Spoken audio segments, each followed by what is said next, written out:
నా మాట మీరు నమ్మకపోతే మీరు ఎవరు చెప్తే నమ్ముతారో వారి నోటితోనే మీ చేత మీకు చెప్పిస్తాను.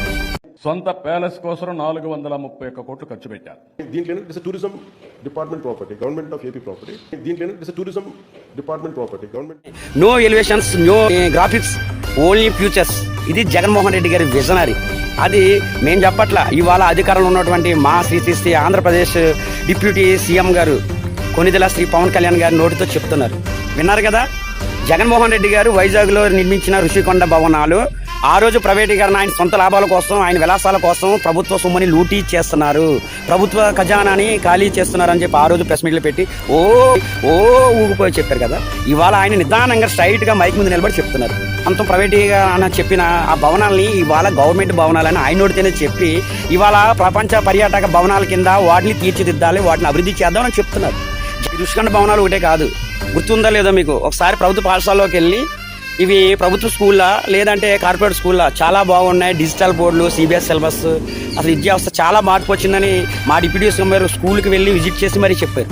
అంటే జగన్మోహన్ రెడ్డి గారు విద్యా వ్యవస్థలో అభివృద్ధి తీసుకొచ్చారు, మార్పులు తీసుకొచ్చారని మా డిప్యూటీ సీఎం గారు చెప్పారు ఆల్రెడీ.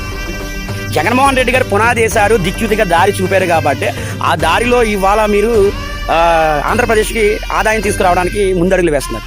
ఒకటి గుర్తుపెట్టుకోండి, మీరు మీ సినిమా ప్రమోషన్ల కోసం గవర్నమెంట్ సొమ్ముని లూటీ చేసిన విధంగా గవర్నమెంట్ వెహికల్ని మీరు మీ సొంత విలాసాలకే, మీ సొంత స్వార్థాలకే వాడుకున్నట్టుగా జగన్మోహన్ రెడ్డి గారు ఏ రోజు కూడా ప్రభుత్వ సొమ్ముని కూనీ చేయలేదు. ఆయన స్వార్థాల కోసం, వ్యక్తి కోసం ప్రభుత్వ ఖజానాన్ని వాడుకోలేదు.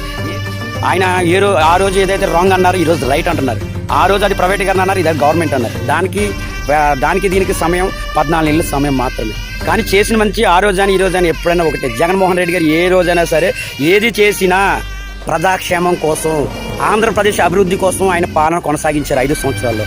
కుల మత భేదాలకి, పార్టీలకి చోటు ఇవ్వకుండా సంక్షేమాన్ని చేస్తూ అభివృద్ధిని చేసి చూపించారు.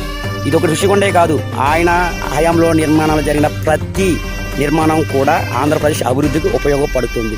మా డిప్యూటీ సీఎం గారు కొనిదెల పవన్ కళ్యాణ్ గారు చెప్తారు.